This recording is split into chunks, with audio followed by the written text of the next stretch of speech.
After the California state attorney decided not to file sexual assault charges against the former Windsor mayor, Dominic Foppoli, some of the accusers and their attorneys spoke out against the decision today.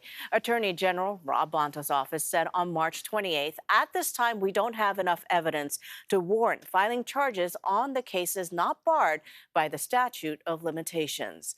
Dahlin was at the Santa Rosa press conference and heard from some of the women who accused Foppoli of raping them. Attorneys say 15 women have accused Dominic Foppoli of sexual assault. 4 of them attended Saturday's press conference. The other women say they're dealing with different stages of healing and are still uncomfortable to appear on camera with their stories. Fighting back tears and raw emotions, Farrah Abraham questions the Attorney General's decision to not file criminal charges against Dominic Foppoli. I wanted to start off with a question. This has been so hard. How many rape victims does it take to get a rapist criminally charged? The Florida social media influencer and reality TV star says Foppoli drugged and raped her in 2021. Reporting my rape will forever be one of the best decisions of my entire life. And if it prevents one other woman, child, man from being raped, this press conference will make all the difference in the world.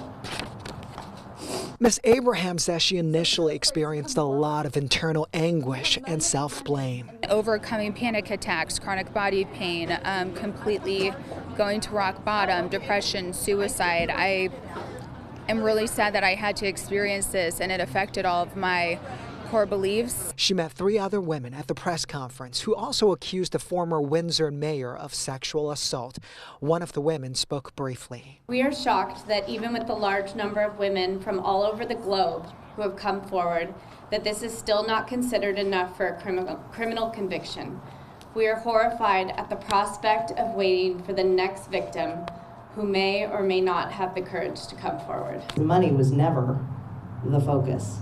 The focus was always getting a predator behind bars for the safety of others. But when the criminal justice fails, we find justice where we can get it. Attorney Tracy Carrillo is representing 7 women in a civil case against Foppoli. There are a total of 3 civil cases going after him. The former Windsor mayor resigned in 2021. He has always denied the allegations. He now lives in Italy. But after the Attorney General's decision, he said in a media report he may come back to the North Bay. It is not surprising to me that Mr. Foppoli thinks that he can come back and lead the same life that he was leading. In response to that, I hope he's watching, because I hope he does come back, because I'd love to talk to him. Ms. Abraham says she's still in therapy, but wants to speak up and encourage other victims to come forward. The one thing that I did was I took myself out of the world for 28 days and I was put at a trauma center. And that's what helped me get back to where I'm at, to continue on to even be able to be around men again. I did a 12-step program for relationships, and I'm lucky to have a very supportive partner at this time in my life. The attorneys say 2 of the civil cases are going to trial next year. As mentioned in Da's story, Dominic Foppoli now lives in Italy. We reached out to him to get a response. We'll let you know when we hear back.